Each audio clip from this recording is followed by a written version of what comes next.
All right. Welcome to the DDPS seminar, everyone.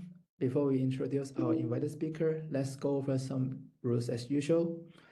First of all, please unmute yourself during the talk. If you have immediate questions, you're welcome to unmute and ask. Or otherwise, please use the chat room to post your questions so that we can address them in the Q&A session at the end. Second, today's seminar is open to external audience, so no classified discussion is allowed. Finally, the talk will be recorded and uploaded to our YouTube channel. Now, let me introduce our speaker. It is an honor to host Alice Cicero, who is now a faculty member in the engineering department of University of Cambridge. She is the founder and the head of the Data Vibration and Uncertainty Group and currently holds the Alexander von Humboldt Foundation Research Fellowship for Experienced Researchers. Alice obtained her PhD from the University of Cambridge in 2015. Prior to her current position, she was an associate professor and the head of the section of mechanics and physics of structures in the engineering structures department at TU Delft. Her research interests span from fundamental to applied research. Her technical expertise covers uncertainty quantification, machine learning applied to measurements, text, and physics-based models, advanced physics-based modeling and of nonlinear systems, and dynamic experimental testing and monitoring of components, systems, structures, and materials. Today, she will talk about challenges and opportunities in integrating physics knowledge in machine learning strategies with friction identification case study. Please enjoy the wonderful talk. Now, without further ado, let me hand it over to Alice. Thank you so much, Siwon, and thank you all for being here. It's really great to be able to talk to you about this very, very exciting research that has been going on in the data vibration and uncertainty group. To start with, let's see if my slides actually flip. Yeah, I'm going to describe a general problem. So if you consider all of these type of structures that are represented from satellite to bridges to actually friction breaks, and what we're trying to do is, what we do usually is to try to model this system. And what they have in common is that they are subject to broadband type of loading. They are complex structure made of different components. And what we try to do, apart from modeling at design stage, is usually also monitoring the structure to collect the information. And once we have this information, we also want to collect other type of information that are coming from, for instance, inspection report, failure reports. And we have all of this in a nutshell that is describing what is happening to engineering type of structure. But what we are facing all the time with this type of broad range of structure are actually three engineering grand challenges. The first one comes from the fact that we are dealing with the design of this complex system, and we are often dealing with uncertainty and nonlinearities. Also, when we are trying to predict the remaining useful life of this type of structure during operating condition, we have to deal with uncertainty, nonlinearity, and sparse noise data. And the other challenge, there is another of the biggest one that we have at the moment, is actually to apply machine learning strategy in engineering by developing these techniques, further developing them in a way in which they can be explainable and interpretable. And what we try to do, and our ambition in the Data Vibration and Uncertainty Lab, is actually to use an integrated approach to tackle these three grand challenges.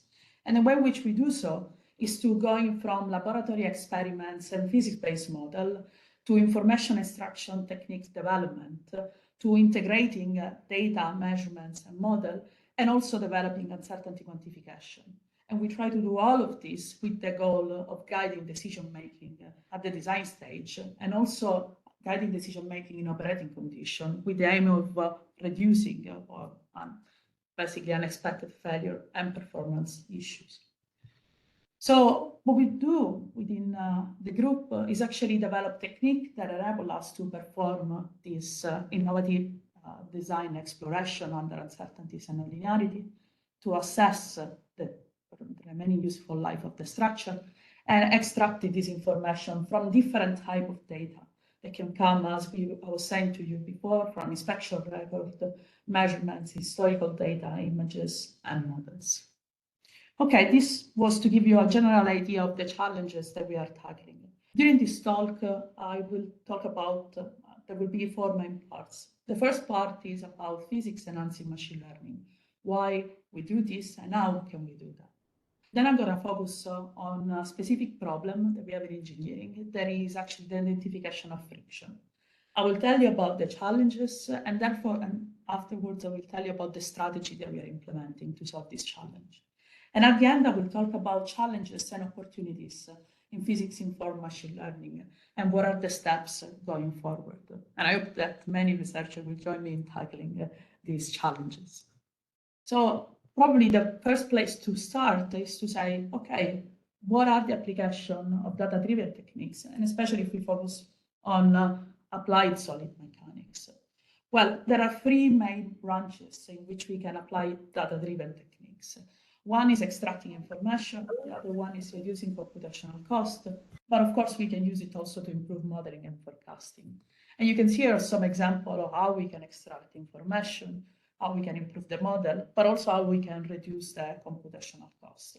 And I mean, the application is quite broad and they've been successfully used for many systems.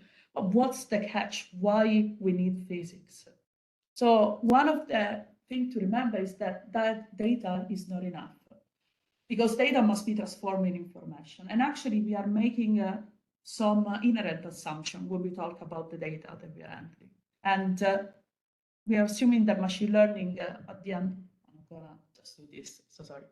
The inherent assumption that we are making are that the data that we have is informative.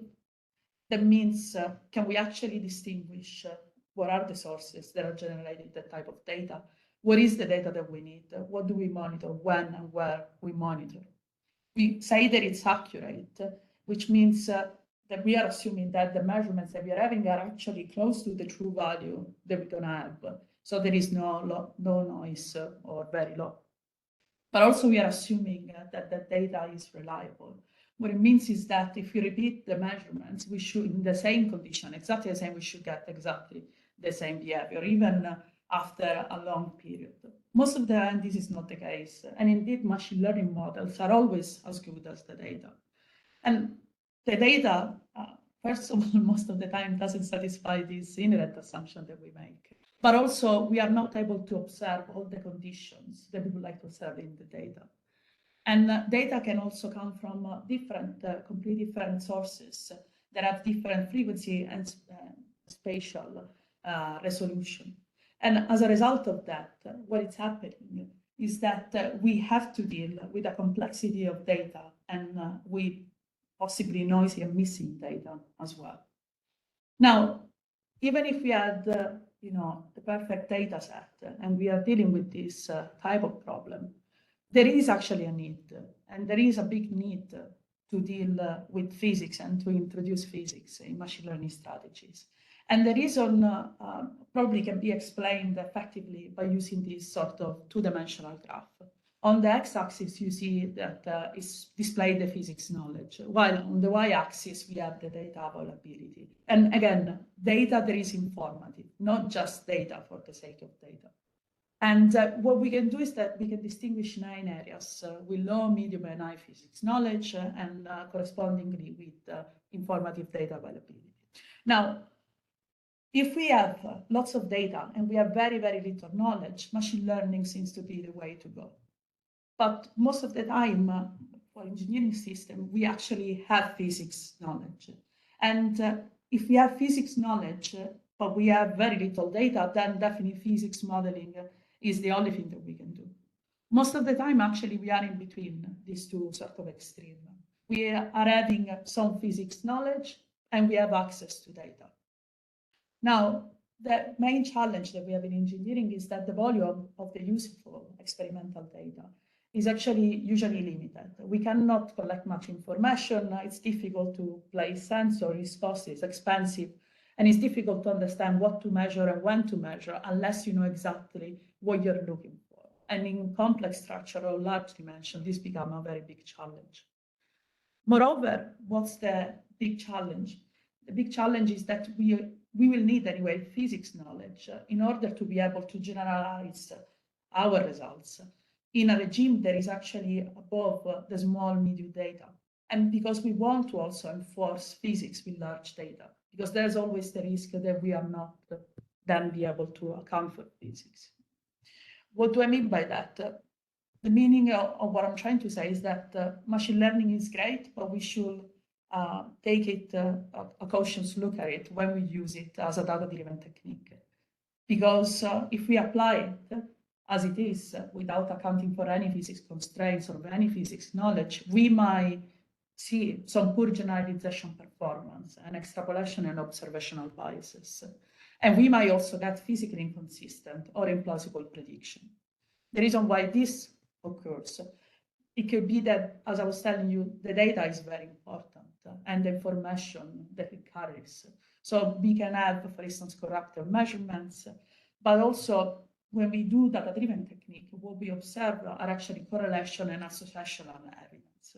We don't see and we don't have directly with the data-driven only technique causal relationship, and we cannot distinguish unless we do something about it, the confounding sources.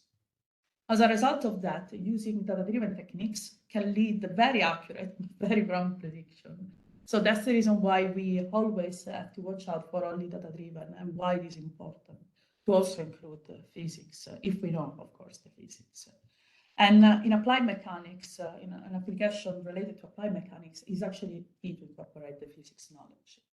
So what is the main reason? The main reason is that differently to other companies that maybe with the data-driven techniques are giving suggestion to watch something or to listen to something or to buy something, here we are actually supporting decision-making. And this decision-making can affect the behavior of structure and can actually compromise lives and can compromise performance as well and cause problems. So what we are aiming at is actually being able to guide decision-making and going beyond black boxes, because what we would like to do is having something that is both interpretable and explainable. And what I mean by that is the following. Interpretability responds to the answer, how was a prediction made? While explainability will respond to, can we communicate the prediction to support decision-making? Now, the key thing with the interpretability and model being interpretable is that we would like to understand when it succeeds or fails. We would like to understand why that happened. And the main reason is that at the end, humans will always trust more prediction that are coming from something that they can understand when it fails and when actually succeed. The explainability actually, it's related to the fact that the prediction must be comprehensible and capable also of quantifying any remaining uncertainties in the prediction. And the main reason why this is so important is that at the end, the critical decision must be taken by human and understandable, actually should be understandable by human, because they must be communicated to other humans. So because of this, we actually, the way I see the problem is that physics informed machine learning, scientific machine learning, or physics enhanced machine learning, as you want to like it, becomes an integration challenge. And it is an integrational challenge for the reason that I'm going to explain to you. And I'm going to try to divide the problem in two. I'm going to talk first about modeling and forecasting, and then I'm going to talk about the inverse problem. If we look at the modeling and forecasting, and we look at the applied solid mechanics challenges, you can see on the left a list of the things that we are still dealing with, and that makes doing modeling and forecasting very complex for multi-physics and multi-scale system. What we have to remember is that we want to also integrate heterogeneous noise data and domain knowledge that might be available, but also we have to deal with uncertainties. If we look instead at the inverse problem, in which we basically have some data, some information, and we want to go back to a model, what we usually deal with is what you see on the right. Those are the challenges. We might have a non-physical parameter, a non-physical laws, a non-material constitutive law, but we might have also a Gaussian noisy boundary condition and partially non-governing equation. What it makes it even more complex is that we are often dealing with small and heterogeneous data, we have multi-fidelity data, and we have confounding influence that affect the results. And of course, if you think about the model, we may have a high-dimensional problem, and computational costs become very important. All of this sees also uncertainties as another challenge. So to me, physics for machine learning is actually this integration challenge that goes beyond just saying we have data and data-driven model and physics-based model. Is actually something that says we have mathematical models, we have this data, but we have also this multi-fidelity data challenge, this non-informative data that might be there, and we might want to get rid of it because maybe it's affecting the results, it's biasing the results. The corrupted data. We also want to account for domain knowledge, physical laws, prior knowledge, and appropriate biases actually that we can implement. And of course, all of this comes with the challenge of interpretability and explainability of the results, and accounting for the uncertainties at different level, uncertainty in the physics, knowledge, uncertainty in the data, and also in the learning model that we are using. Okay, so I hope that this makes sense so far about the general context, about what is physics in machine learning, or physics enhanced machine learning, and the integration challenge. But now we can think about how can we incorporate physics to enhance machine learning strategies. They are so powerful, they're already so widespread. How can we make the most out of them? And there are 4 ways in which we can integrate knowledge, and they can be all combined to accelerate training and enhance generalization. The first one is to look at observational biases. We can introduce data that is actually extracted from different sources that embody the physics that we want to capture. And therefore, we can augment our data set. Another thing that we can do is to introduce an inductive bias. So we can incorporate any prior assumption about the physical constraints, but also about, for instance, boundaries, conservative laws, symmetries, and we can embed this in the architecture of the learning algorithm. So they are explicitly there. Another way that we can look at the problem is to look at the way in which we construct our learning algorithm. So how we define the loss function, the optimization constraints, and what inference learning algorithm we select. And finally, of course, another bias that we can incorporate is what we know about the physics. If we know partially the equation, we know the model form, or we know the discrepancy bias, some term of the equation, we can actually introduce them. And those are the general 4 ways in which we can do this. And one way to see this probably in a very nice and neat way is to look at a general example of a neural network architecture in which we can include physics knowledge. So I'm going to just go very briefly through it to give you an idea. So what we have is this neural network architecture in which you have some input layers and 1 output layers. And what you see inside these hidden layers, we have a number of nodes per layer. It doesn't matter that much. They can be fully connected or not. It's just for the sake of understanding what is happening. What we can do is that we can use this neural network architecture actually to understand and to derive a partial differential equation. And what we can do is we can actually enforce some operator or constraints on the output of the neural network that we're learning. And what we can do then is feed this information on a partially non-governing equation. As a result, what is happening then, we can look at the loss between the output layer and the results obtained with the governing equation. And then we can update our knowledge. What you see here are the different ways in which we can introduce the bias. We can introduce the observational bias directly on the input layer, for instance. We can introduce the inductive bias in the way we actually put the architecture together. For instance, we could use CNN or any other architecture. Then we have a learning bias in the way that we define the loss function of our problem. And finally, the discrepancy bias is the fact that we are already embedding these results within partially non-governing equation. So I hope that, again, this makes sense, and now it's clearer for the audience the ways in which the 4 biases and how we can introduce it. But what is the physics informed machine learning strategy? It's not just neural networks. And actually, there is no one size fits all. There is not just one strategy. There is not just one way of doing it. It really depends on the complexity of the system, of the amount of informative data, and the purpose. What's the reason why we are doing all of this? And depending on that, we may use a completely different technique and a different way of biasing the information. So the way in which I will try then to explain how we can implement this in general is to show you 4 main paths for formulating physics-enhanced machine learning. And of course, this is very much biased towards application in applied mechanics, and I'm not claiming that I'm going to tell you all the possible ways of doing it.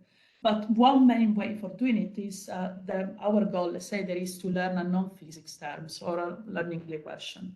And we start from interpretable, observable variables. So the path that will lead us to learn these unknown terms of the question is usually to collect data, to formulate some physics using dictionary of operators on inputs or part of the question, and then we can apply a learning algorithm with or without physics constraint. That's actually what we can do in general.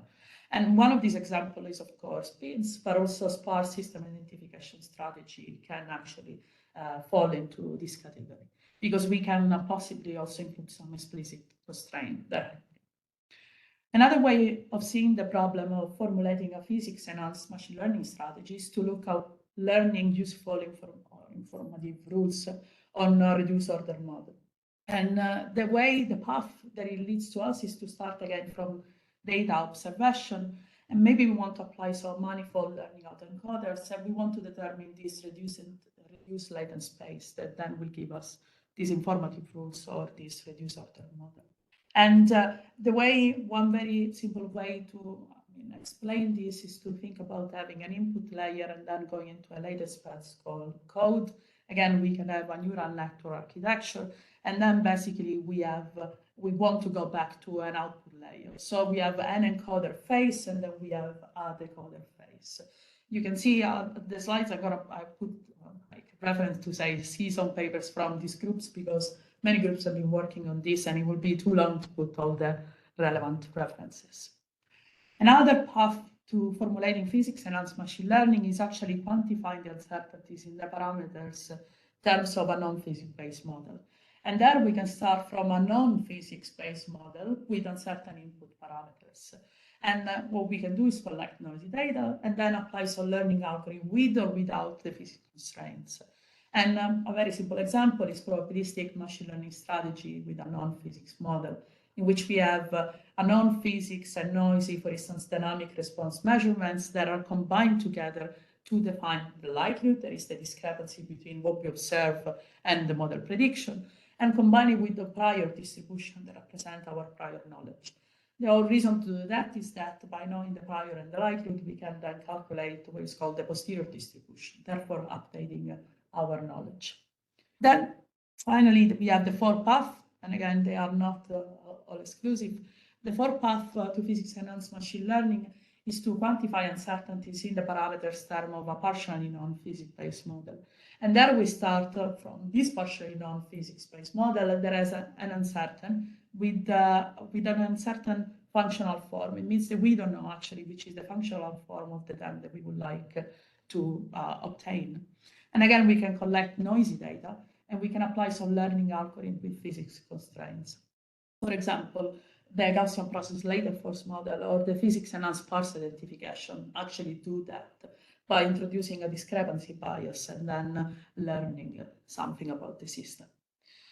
Okay, so I hope that this was a gentle introduction to the problem and that you're all still with me following, because now I would like to talk about the identification of friction and which are the challenges and why we need physics in for machine learning to solve this. Okay, so this is a very nice example, I believe, because friction is actually something that we see every time in our life. And basically, it's this force that is resisting the relative motion of surfaces sliding against each other. And friction is the reason why when you're walking, you actually don't fall and you don't slide like crazy, but you can work actually on different surfaces. And there are some pros and some cons of having friction in structural engineering, especially in joint structure. The pro is, of course, that it is a very good way of dissipating energy and reducing vibrational amplitude. But there are actually also some drawbacks, like it can use wear, noise, large oscillation, and especially stick-slip phenomena. And I'm going to show you a video later on to explain what is stick-slip for the people that don't know about it. But all of these phenomena actually can reduce the remaining useful life of structure and then lead to sudden failures. And the main problem with friction is that it cannot be directly measured. If you have, imagine you have a joint and you want to measure the friction, the force between two parts. If you open it, then there's no more friction. Of course, if you put a sensor, you're changing the way in which the joint behave. And of course, if you put a sensor there, probably there will be aging of sensor and of the equipment. And so you don't want actually, first of all, to change the joint, but second of all, you don't want to start having measurements that might be wrong, even if you could. So what we would like to do then is to basically go towards what is a real-time monitoring of a frictional force evolution. And the idea is not to measure friction where it happens, but to measure the response. And from the response, go back and actually characterize friction. What you see here is basically the work that I've been doing with Luca, and in a nutshell, with Dr. Luca Marino. And this represented in a nutshell. And he started with a problem that was given by an engineering company in which there were basically problem once the joint of the dovetail root of a gas turbine plate was changed. And therefore, there we understood that friction was a problem that we didn't understand properly. And we started doing very simple, single degrees of freedom analysis, building an experimental setup. And what we discovered there that was very interesting is that similarly to what we see in viscous problem, there is a sort of magic point in the frequency ratio. And you can see it actually here. And what this magic point tells you is that if you increase friction, you usually reduce the amplitude of motion that is transmitted. But there is this magic point above this frequency ratio, you increase friction, and instead of reducing motion, you're actually amplifying it. And therefore, this can be something very interesting to account when we have also our physics informed model. And we understood this numerically, analytically, but also we tested this with their experimental setup. And we did lots of investigation that enabled us to understand so much better the physics of the problem, that then it felt natural to actually include this in a machine learning architecture. And what I'm going to do to try to explain the problem of friction possibly in a better way is to explain to you what is this test setup. And this test setup is actually a very simple system in which we have a base plate, that is the things that you see here. There is this mechanism here that actually through a motor is making these things move up and down using an harmonic kind of excitation. And you can see here that there are these sort of bars, and these bars are the stanchions that actually connect the base plate with the top plate. And this is an aluminum plate at the top. And what you can see as well is that we are having a counterbalance system. And here we have basically this mass that is sitting on top. So this disc that is sitting on top of the top plate. And there is where the friction force actually occurs. This is a brass element that is in contact with this aluminum plate. And what you see here basically is going to be this video in which I'm going to show you what is happening when we have stick slip. So we are focusing our attention in this area over here. And we are exciting the system by making this move up and down, basically. And what you will see are different ways in which this mass here, this top plate, will start moving because of the contacts. Okay, so see if the video works. I say that cannot play the media. Great. Okay, so if the video was working, because before it was working, you would have seen a continuous motion and then the stick slip. So the mass within a cycle of motion will be sticking and then slipping and then going backwards in a sort of symmetric way. Sorry for this. Things like this happen all the time, unfortunately. What we have understood by this problem, by investigating the physics of this type of problem, and thanks also to the experimental setup, is that the most robust feature that actually can enable us to understand what is the friction force and to characterize actually the friction problem is actually the friction versus velocity. And the challenges that we are facing, I will spare you all the description of how we came up to this conclusion, but I can tell you that there are several papers investigating this phenomenon. The challenge there is how to obtain the friction force versus velocity graph from experiments in which we are actually obtaining measurements. And these measurements are not at the contact, away from the contact, the master is moving. And especially when this phenomenon of stick and then slip occurs. And every time there is a stick and a slip, there is a sudden release of energy, and then we go back and forth. So our strategy is actually to use physics-informed machine learning. And of course, we use free machine learning strategy. And I'm going to describe these three different physics-informed machine learning strategy to do so. And I'm going to build up in complexity, and we'll be very happy to take any question you might have at any point. So please start writing if you want. So the first strategy is to build up on the sparse system identification. And basically what we did was looking at the extended sparse system, developing actually the extended sparse system identification.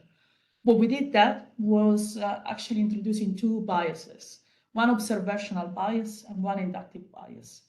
The first bias consists of partitioning the data in stick and then slip data motion.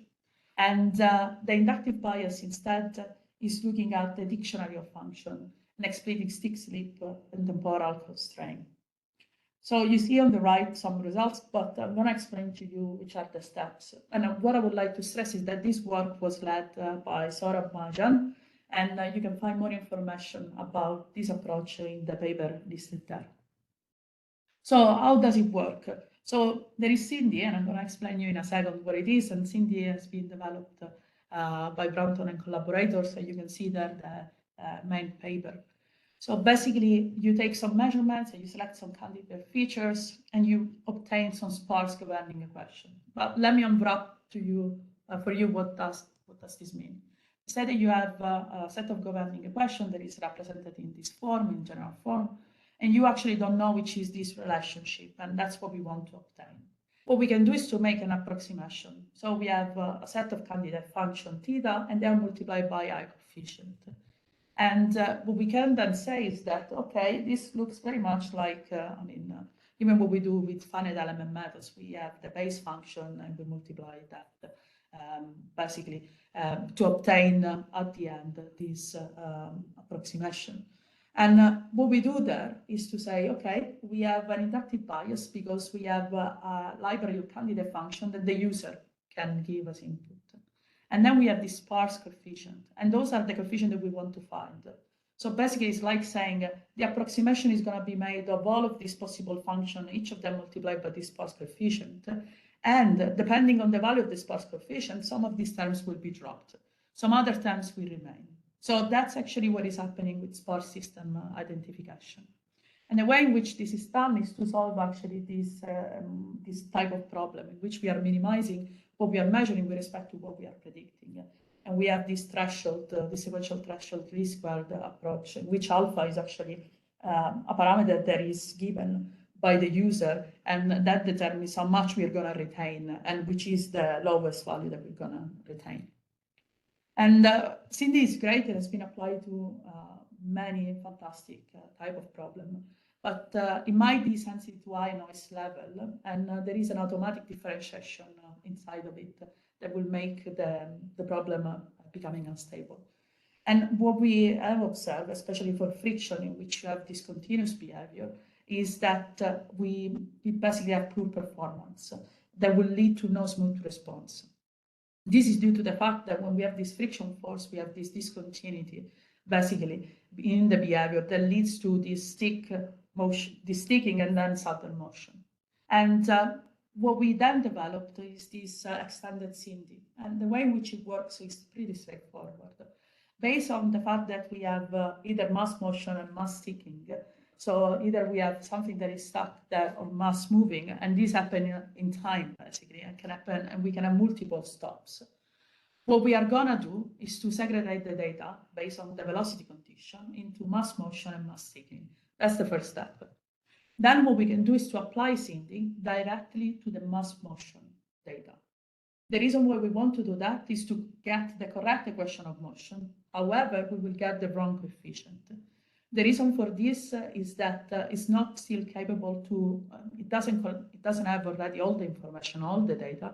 And the fact that it's assuming that there is not the data obtained during sticking is actually giving us a wrong result. Then what we can do is to apply some constraints that are based on our physics knowledge and about what happens when we have mass motion and mass sticking. And by doing this, what we can get at the end are these two surfaces, the lower bound and the upper bound. The lower boundary represents the stick, and the upper boundary is looking at the stick condition. Finally, what we can do is to find the parameters of the model, the correct ones, so that now we can identify the system. And basically, what this figure is showing are these lower bound and upper bound surfaces that you will see in terms of the friction behavior. And what we are looking for is exploring this domain in order to find the parameter K and C. In this case, was a single degrees of freedom system with spring stiffness K and C as the damper. And we were interested in looking at this minimum distance and therefore finding what would be then the value of the system. What's the goal with extended Cindy? At the end, we get out of it this governing equation. And once we have the governing equation, in principle, we are fully generalizable because then we can investigate whichever problem. So from measurements, we want to go to the governing equation by applying some physical constraints knowledge. And of course, going through this data segregation. Okay, so what you see now here to the left is what happens when we have continuous motion, when we have a 2-stop or a 4-stop within a cycle. So within a cycle of the base moving, we can have at the top either 2 stops or 4 stops or no stops. Now, the extended Cindy, when of course there are no stops, it falls back to Cindy because at the end we don't need to segregate the data. So what is happening is that it's going to be continuous motion. And what you see here are actually the results that we will get by applying Cindy. And if we consider the RMSE error compared to the actual solution, we will see that it's actually very small. And what we see is that our governing equations are actually very good at capturing the behavior. But of course, what we see is that there is a sort of degradation as soon as we go higher in terms of number of stops. And this is because of the discontinuity that is coming. And the fact that Cindy applied to, even if you consider the motion part only, Cindy might perform poorly for this kind of problem because of the small data set. And what we see then is the 2-stop and the 4-stop problem, and the governing equation and the difference between Cindy and the extended Cindy. And what we notice with this that is very important, especially for the 4-stop, is that Cindy might completely mislead the results and then generate a governing equation that doesn't see these multiple stops, while the extended Cindy can. But still, the problem is that this kind of approach is sensitive to noise level because it's requiring an automatic differentiation. And we have observed that there is still not a great performance as the number of stops increases. And of course, it will be nice to account also for uncertainties in the results. And at the moment, we cannot do it. So this was the first way in which we introduced some knowledge of the system by basically doing this extended Cindy and showing what is the potential and what is the need, especially when we are dealing with the multiple stops. And you see, especially here, what is happening to the problem, to the case under investigation. I'm not gonna, there are other 2 techniques, and what I'm gonna focus now is another approach that we developed. And this strategy is based on a switching Gaussian latent force model. In this case, we are assuming that we know also the model. Before, we didn't say that we knew the model of the system. We didn't know anything about the governing equation. We wanted to obtain the full function. Now we have the discrepancy bias, and we say that we have a set of latent forces. So we say that because we know that we have stick and slip, we're going to have our latent force is going to be representing stick, another one that is going to represent slip, and then we're going to have also reset mode. And then we can embed also the stick-slip constraint, so we can add some inductive bias. Of course, our system, our learning algorithm will be also affected by this stick slip behavior, and we're gonna have a learning bias also introduced. The key things here is that we have no knowledge of the functional form. We are not making any assumption. We don't have a dictionary of function that might actually help guess what is going to happen to the system. And because we have no knowledge of the functional form, what it means is that we are trying to get something like the results shown in the right. We would like to get from the data set. Remember, we are not measuring friction force versus velocity. We are measuring displacement, actually. And what we want to do is to get back to this relationship. And the way in which we can do that is to combine what we know with what we don't know. And so basically, we have the physics model, the dynamics response measurement, and we also measure the input given to the system.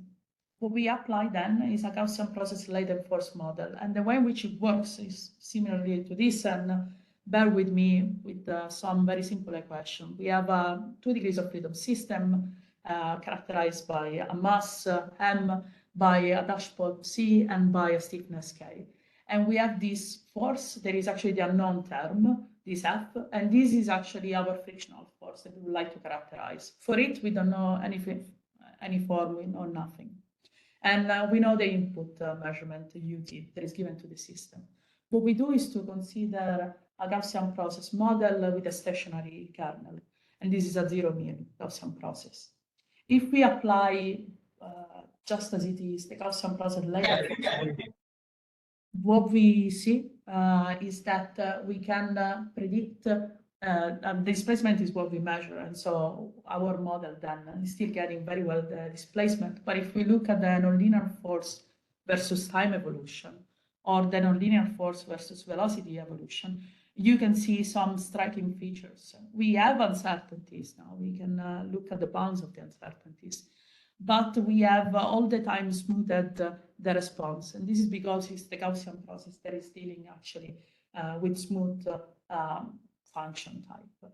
And what is happening that is especially important is that if we look here at these results, when we look at the normalized force versus velocity, we see that there is an incorrect friction force description when the velocity is 0. This is particularly challenging because then if we want to use this model to generalize and to be applied in different systems, we're going to see, and especially for more stick slip kind of phenomena, is going to actually give us much more problems. Okay, so what was the solution to this? The solution is to not just consider Gaussian process latent force model, but a switching Gaussian process latent force model. So basically, we're going to have a set of zero mean GP prior. And basically, what we then try to calculate with this approach is the posterior distribution by Kalman filtering smoothing. The switching model, as I was telling you, are considering the state of the system that we know will happen. No matter how many stick slip phenomena we will have, we can have either a sliding condition, a sticking condition, or we can go in what is called a resetting mode. And the resetting model is for accounting, for taking into account the discontinuities in the latent friction model. So what we gotta do is to build actually a sequence of linear Gaussian state space model. And we're gonna build it by using this type of equation that are exemplified here.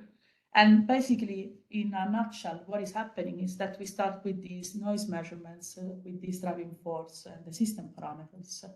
We have to set up what is the kernel of our Gaussian process, basically.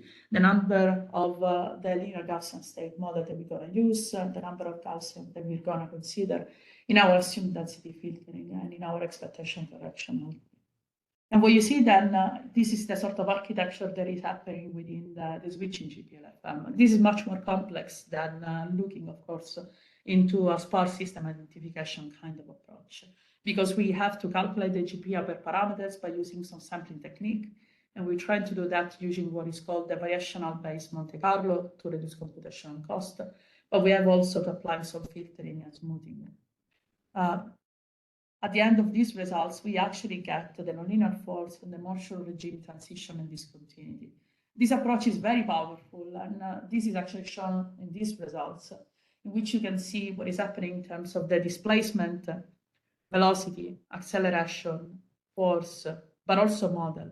The model, as I was saying, there are three models: the stick, the slip, and the reset model. And actually automatically is able to distinguish, thanks to a Markov model, what is actually the condition that will reach the correct model. And what you see here is that we are able to also detect and capture what is happening in terms of the very difficult and sharp corner of the response. And this is the final results that we got, that it's telling us that we are confidently then obtaining the friction force, the velocity, but also the uncertainty bounds in our prediction. The main challenge with this type of approach, there's still things that needs to be done, is that at the moment can be only applied for one type of nonlinearity. And of course, we are facing the dimensionality issue that comes with the Gaussian process, which is great, but if we are looking at the dimension that are higher than 20, then we start to have problems with it. So we then try to look at the best of two worlds of what we have seen so far. And one of these is then we come up with this physics-enhanced sparse identification. And with this kind of approach, we actually want to have the partial model as we have in the previous approach that I described it to you. But we want to leverage on SIMD as well, and on especially on what is called RK4 SIMD. So we want to account for the Runge-Gupta scheme in order to reduce the space of the possible solution. So we want to have a discrepancy bias, an inductive bias, and a learning bias. And what is shown, just to give you a feeling for what we mean by having also this event condition or this information about the stick and slip, having embedded it, the physics knowledge, not when it happened, but just the condition that will lead to that happening. You can see on the right what is happening in terms of displacement in the top and velocity versus time. And again, this is a single degrees of freedom just for the purpose of showing, showcase some results. And this is when we apply SIMD with an event condition, without an event condition, and what is the ground truth. You can see that even if we have the right information and the right model, not including the event condition creates lots of problem in terms of really capturing the displacement and the velocity behavior of the system. And of course, the governing equation. That's what you can see with condition and without condition. It seems trivial, it seems just a small difference, but this is then affecting completely the results and how generalizable these results are. You can find more information about this in this relevant paper. So how does this RK4 SIMD works, and how can we get out of it generalizable nonlinear differential equation? So we imagine that we have basically a system of equation of first order differential equation. And we can imagine that basically we know the unknown functional, we know basically part of the results. So we know the discrepancy bias, but so we know part of the equation, but we don't know a functional form of one term. And what we're trying to do there is to say, okay, we start from a time series of noisy and sparsely collected measurement, and we want to obtain out of it basically the governing equation, and especially this part, the unknown functional form. The way in which this works is, again, to consider basically this sparse system identification in which we approximate f as the product of this candidate function and this sparse coefficient. But now we are changing the way in which we are making the prediction and in which we are calculating the prediction. In fact, we are going through a step that is the RK4, so the Runge-Gupta scheme. This was introduced in 2022 by Goyal and Banner.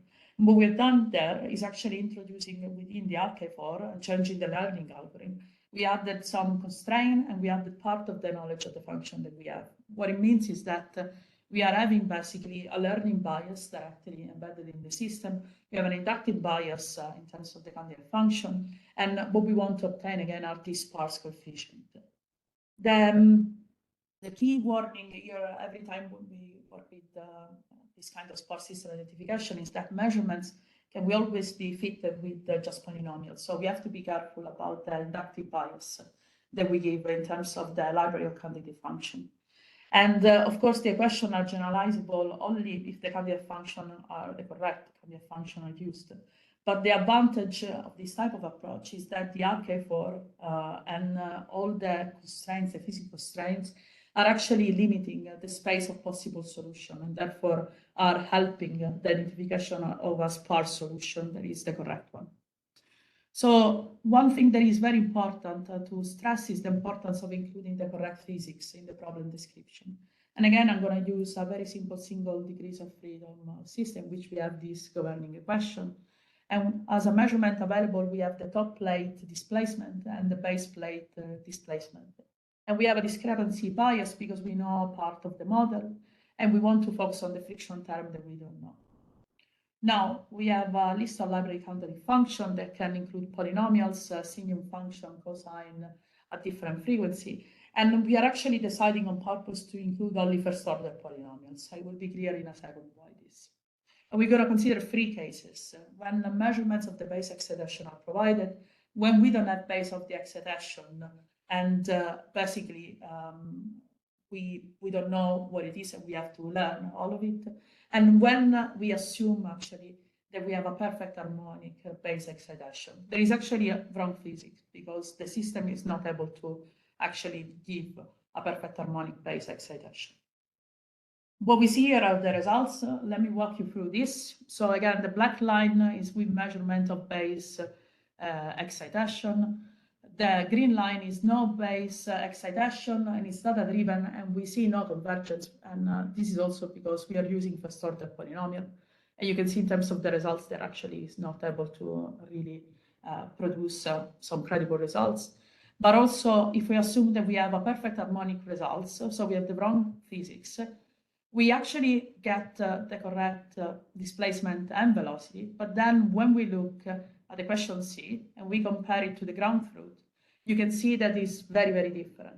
And this is affecting then how generalizable is the system. And in fact, we are missing the signum term. There is actually the friction term. So we are not able to actually identify correctly the problem if we make some wrong physics assumption.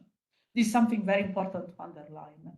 And one of the challenges that we have tackled with this approach, with this physics and sparse identification, is actually embedding as much physics as we can and understanding which are the limits of the physics that we can embed. And one important problem that we have is actually when we have friction law that might be undistinguishable in certain parameter range. So without going into many details, we have the Coulomb friction law and the DR friction law. And in some parameter space, and these parameters are representing actually the DR law, in some parameter space, Coulomb and DR are exactly the same. You cannot distinguish them when you look at the mass displacement versus forcing of the input base. And this is interesting because this poses a very difficult problem for the inverse, where we are trying to identify the friction force. And what we looked at is exactly this case in which both the DR and Coulomb actually give this displacement versus forcing. That is pretty much the same.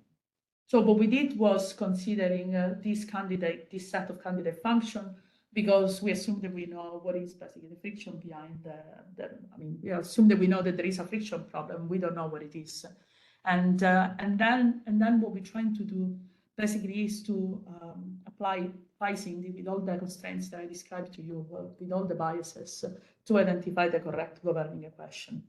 And in case A, the ground truth is Coulomb, and what you can see is that Phi-Sindi is able to identify correctly the results. And in the second case, the ground truth is actually generated by looking at this. And of course, we have noisy measurement. It's not perfect data. And you can see that Phi-Sindi is able to actually identify correctly the governing equation. And this is very exciting because it shows that actually even in a parameter space in which everything was pretty much the same, and it's very difficult for any type of system identification technique to distinguish between the two. Even just by looking at the data and by applying the physics constraints, we are able to, with Phi-Sindi, to actually go back to the correct governing equation. The main challenge here is that we still don't actually account for uncertainty quantification. That's actually the next step of what we're working on at the moment. Okay, so this concludes the case studies and the three strategies about friction identification. We actually have applied also physics informed machine learning for other problems, like accounting for spatial and temporal measurement correlation when we are doing Bayesian system identification. And we apply this for a bridge case study. But also we have looked at virtual sensing for wind turbines problem.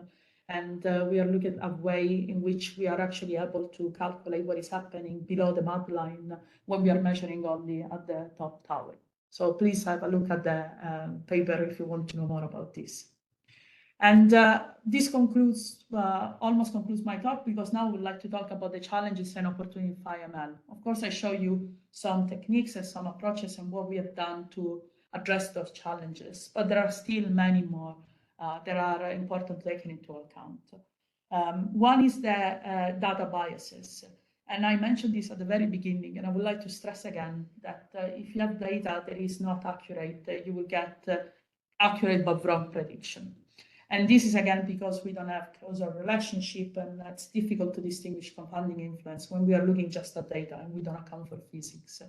And of course, we have to account for the fact that the data set can be not complete and corrupted. What it means is that there is still a lot that needs to be done to be able to remove inappropriate data biases, like corrupted data from the dataset that we use. And there are challenges as well in integrating information of different quality, but also in defining metrics that assess the information quality, especially that coming from data. Another thing that I mentioned, and I'll show you to you, especially one case study, is what happens if we embed a wrong physics bias. And in that case, we said, okay, we know the input is harmonic, and it wasn't. And again, we get very accurate but completely wrong prediction. And the main reason to explain this visually is that if we imagine a solution space in the 2D, it's like we are saying, okay, this is the physics, so we are constraining our search space in that area there. And we can get an approximate solution, but this is be completely far off from the correct solution. And again, embedding physics is very important, but we have to make sure that the physics that we embed is actually constraining correctly the problem. So there are challenges and opportunities in improving physics model and knowledge, but also detecting and removing inappropriate biases that otherwise will not help us exploring completely the solution space. And of course, incorporating multiple physics models. Finally, there are many more challenges in physics and machine learning, especially in applied solid mechanics. And of course, this is again a biased view because this is my view on the problem. But I think that there are many of these challenges related to explainability and interpretability. The fact that maybe we are using different algorithms that return the same performance on training data, but we actually we have to validate that, and validation is one of the biggest challenges that we are having. And also understanding what is the balance between the physics that we want to embed and the data that we want to use for generalization. Many more that are listed here as challenges, and many more that are not listed and that many researchers in the world are working on. And with this, I would like to conclude my presentation and thank you all for the attention. And if you want to know more about the research we are doing or read the paper, I would strongly encourage you to look at the website here. So thank you so much. Thank you for the wonderful talk, Alice. Now we are maybe a little time for the Q&A section. So right now we don't have any questions yet in the chat room. So if the audience have any questions, please feel free to unmute yourself. So probably I can kick off, but I must say that I have very limited knowledge about the frictional model, so my questions may be very fundamental. So my first question is, is the library used in the extended Cindy the same as the original Cindy? Yes, the library is the same. So what we are assuming is that we have the same level of knowledge to avoid any sort of additional bias. Because even in Cindy, you have already that bias, the inductive bias that you can introduce, and actually you should. It's literally the only difference with the Cindy, the pure Cindy, is given by adding these constraints that can separate the data, basically. The data during motion and during stick. And again, Cindy is very powerful, but the problem is that we have this continuous nonlinearity in the problem that actually affect the data set. So it's like having a system that is always continuously in motion, a system that is always like stuck. And Cindy is trying to get something that is in between, basically. So that's the reason why it's not able to get fully, I mean, in a very simplistic way to imagine what is happening. And it is because continuously the system is changing state. It's changing from one state to the other. I see. So I feel like the sign function appears in both the libraries, and like difficulties is like identifying the coefficients for that function particularly. So Yes. is that correct? Yes, finding that coefficient is one of the challenges, but actually what we observed is that that is not the only challenge, because if we apply Cindy as it is without physics knowledge, then for a system, for a mass spring system, you will still have the uncertain, I mean, you still not know precisely the mass or the stiffness. And actually, if you apply Cindy as it is, also those coefficients will be wrong. It will be actually, because it's trying to compensate, it doesn't understand what is happening. The data set is not fully giving the information that Cindy needs. And therefore, what is happening is that there are going to be mistakes both in M, K, but also on the friction. So that's actually what we have observed with the approach. I see. So maybe I can ask one more. So maybe some particular details of the algorithm that I'm interested in. Like, can you go back to page 27, if I remember correctly, about the you list a workflow about the extended Cindy. Yes. So maybe, yeah, I know it is not appropriate to like add all the details in the slide, but so I want to know what exactly is the extra cost if I want like use this extended Cindy instead of Cindy. Like, is it more expensive to identify the system there? Thank you for asking this question. This is very interesting. So we are using Cindy in the second step. So the computational cost there is Cindy, pretty much. There's nothing else. But we have to do the data segregation that is very fast, because you take basically a time series analysis and you just say motion or motion. So you have a velocity condition. So that's super fast. And the application of the constraints and actually the minimization of this distance between this blue and orange surface is actually not computationally expensive, because although it's looking at C and K and it seems that it's sweeping through all different dynamic analysis, actually is looking at the constraint function. So what it means is that it's not rerunning any analysis, it's actually just looking for the solution in this space. So computationally is pretty much the same as Cindy. Okay. But as I mentioned, this type of approach is still only applicable to very simplified system, to a single degrees of freedom. When we scale up or when we look at multiple discontinuities, we start seeing deterioration. That's why we went for the physics inform. What we realized was that without embedding even more physics, it was very difficult then to obtain accurate results that are then generalizable in terms of having an equation that can be applied into different conditions. I see. So when I look at this workflow again more closely, I believe that really means the lasso or the sequential thresholding least squares still applies here, right? Yes. I see. Okay. Yes, exactly. Yeah. And in fact, as I told you, as I mentioned, sorry, it goes into this step.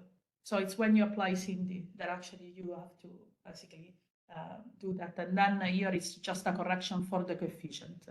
So as you were saying, then you will get sinum coefficient that is wrong. Then there will be the mass and stiffness that is wrong. So by adapting the mass and stiffness, then you know part of it, and therefore you can update also the sinum coefficient. So that's exactly what is happening. I see. So I guess I'm surprised that the audience doesn't have a question. I thought that I was saying even controversial stuff, but yeah, yeah, sometimes, yeah, go ahead.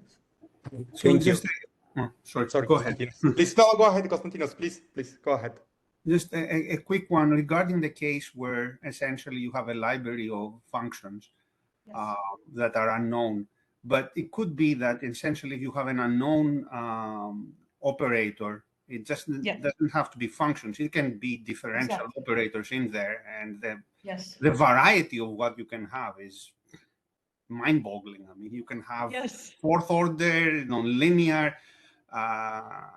ones, etc. Yeah. I mean, in the end, if you don't have some physical intuition on what could be there, you can't just throw the kitchen sink at it. I don't know how Yeah. helpful it can be.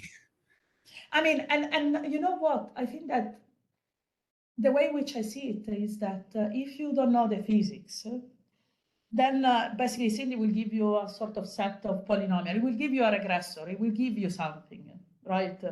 But of course, the results will not be generalizable. So that's the issue. And so I think that Cindy is very powerful, is computationally very fast compared to other routines or compared to other strategy for nonlinear system identification. But of course, it comes also with a price in terms of knowledge. And indeed, it might be that physics-informed neural network or other strategies, even by using a GP for representing those latent force model, is actually the best way to go ahead. Did you have in mind something, Konstantinos, that was different, or maybe? No, I mean, in my mind, it's always been part of how, when we have unknown functional forms, or at least a completely open space, any approach that's based on training, any form of machine learning approach, whether it's a neural network or anything else, is deficient. I mean, it may show really nice results within the training space and a bit beyond it, but I don't think that if you change the parameters, or even if you just extend it long enough in time, you're not going to pay the price. I agree with you. I agree fully. And that's the reason why we were interested then to apply this type of approach in which we use the GP and say, we don't know the functional form, we know nothing. And again, though it's still limited applicability, there is so much that can be done. I think that it's exciting to work in this field because there is lots of problems, as you were saying, Konstantinos. So we have still work to do. Let's put it this way.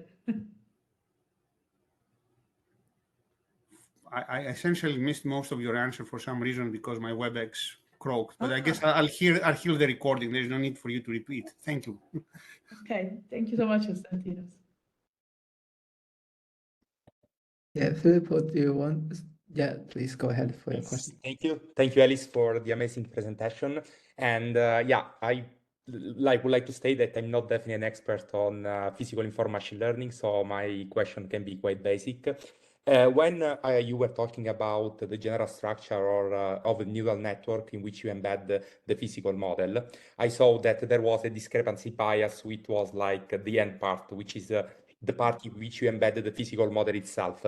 I was wondering, could that part, that bias, must be always defined in a closed form, analytical form, or can be like also a finite element model that, in other reason, another surrogate model that we can run?